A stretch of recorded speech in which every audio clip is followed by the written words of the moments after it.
السلام علیکم ناظرین، آپ دیکھ رہے ہیں میرا یوٹیوب چینل پیغام حق۔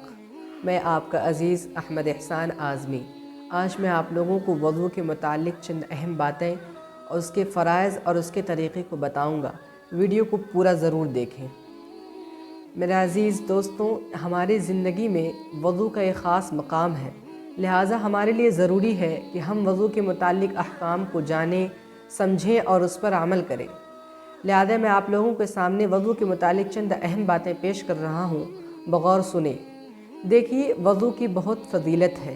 نبی کریم صلی اللہ علیہ وسلم کا ارشاد ہے کہ وضو ایمان کا حصہ ہے، اور ایک روایت میں آتا ہے کہ وضو کی وجہ سے اعضاء چمکدار اور پر نور ہو جاتے ہیں، اور قیامت کے دن نبی کریم صلی اللہ علیہ وسلم اسی کی وجہ سے اپنی امت کو پہچان لیں گے۔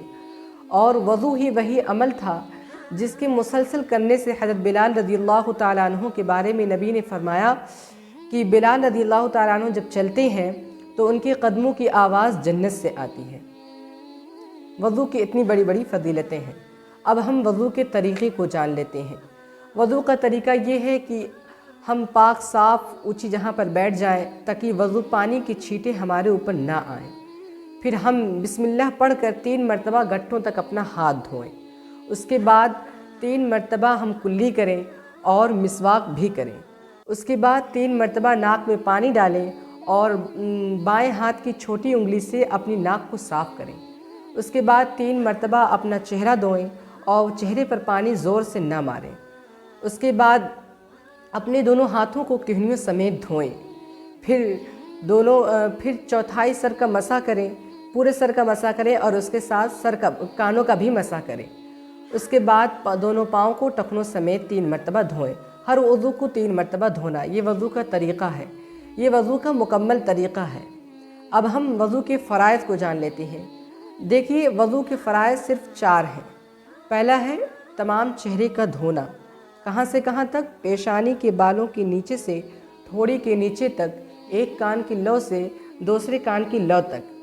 اور دوسرا فرض کیا ہے؟ دوسرا فرض یہ ہے دونوں ہاتھوں کو کہنیوں سمیت دھونا۔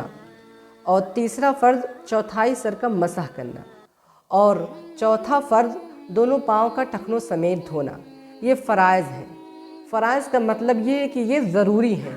اگر ان میں سے یہ سب چھوٹ گئے یا ان میں سے کوئی ایک بھی چیز چھوٹ گئی اور آپ نے بقیہ سب عمل کر لیا لیکن ان میں سے کوئی ایک چیز چھوٹ گئی تو آپ کا وضو مکمل نہیں ہوگا۔ یہ تھے وضو کے فرائض۔ اس کے علاوہ وضو کے اندر بہت سی چیزیں ہیں، مثلاً وضو کے مکروہات، وضو کو توڑ دینے والی چیزیں۔ اس کو میں انشاءاللہ اگلی ویڈیو میں بتاؤں گا۔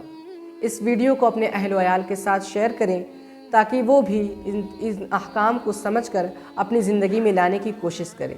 فقط والسلام۔